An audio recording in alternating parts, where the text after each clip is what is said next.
Bonjour mesdames et messieurs, et bienvenue à cette édition d'information sur Camer TV Info, la chaîne d'analyse de l'actu au Cameroun.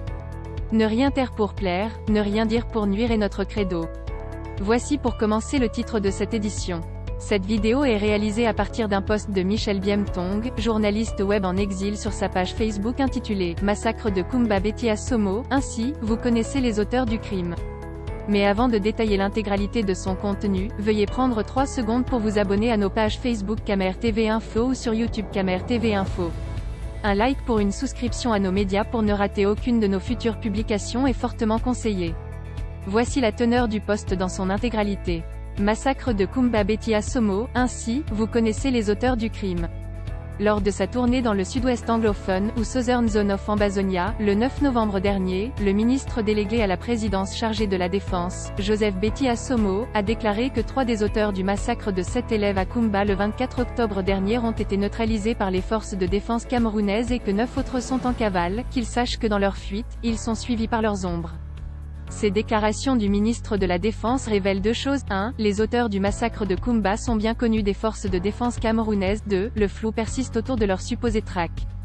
Comment comprendre que 3 des auteurs de ce carnage aient été tués alors que leur capture et mise à la disposition de la justice devait permettre à l'opinion nationale et internationale d'en savoir davantage sur les commanditaires de ce meurtre?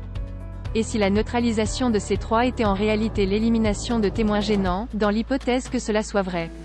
On se souvient que le 28 novembre dernier, dans un communiqué, le ministre de la Communication, René Sadi, avait annoncé la neutralisation d'un certain Wunki, celui-là même qui, d'après le ministre, se trouvait en première ligne lors de l'assassinat de ses jeunes élèves. Pourquoi lors d'une réunion présidée à Kumba lors de sa tournée, Betty Assomo n'a pas fait cas? Pourquoi le ministère de la Défense n'a pas dans un communiqué relaté les circonstances dans lesquelles les 3 présumés assassins ont été neutralisés histoire de rassurer les parents des disparus? Pourquoi leurs corps ne nous ont pas été brandis comme trophée de guerre comme celui du chef milicien Général Hayek?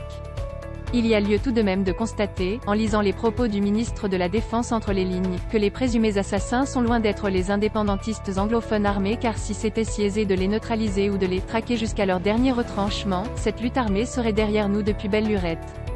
Le drame de Kumba est visiblement un caillou dans la chaussure du régime Biya et la thèse du crime d'État a un sacré mal à se dissiper. Veuillez prendre 3 secondes pour liker la vidéo et la partager. N'oubliez pas de vous abonner à la chaîne YouTube Camer TV Info. À bientôt pour de nouvelles publications. #end anglophone génocide.